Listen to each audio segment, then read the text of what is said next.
C'est arrivé quand j'étais plus jeune, lors d'un week-end, dans la maison de campagne de la famille d'un ami. Il y avait beaucoup de monde, oncles, cousins, amis, une grande réunion qui s'est prolongée tard dans la nuit.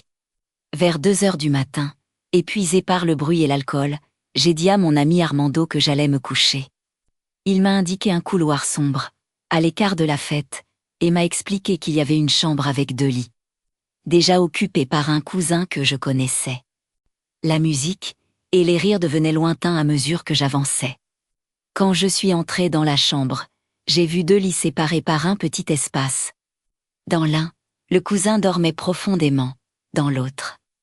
Une femme d'environ 50 ou 60 ans, allongée sur le dos, les yeux grands ouverts, immobile. Je n'ai rien trouvé d'anormal. Avec tout ce monde, j'ai pensé que c'était une tante ou une parente. Gênée, je me suis glissée dans le lit libre, à côté du cousin, et je me suis endormie rapidement. Environ 1 heure et demie plus tard, Armando a ouvert la porte brusquement. Il m'a regardé, interloqué. « Mais qu'est-ce que tu fais ici ?» Je lui ai expliqué que je ne voulais pas déranger la femme qui dormait dans l'autre lit. Il m'a fixé, blême. Il n'y avait personne, la chambre était vide.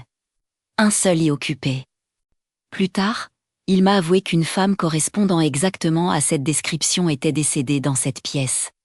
Des années auparavant. Je n'ai jamais dormi aussi mal de ma vie. Si ces témoignages inexpliqués te fascinent, abonne-toi pour découvrir d'autres histoires troublantes.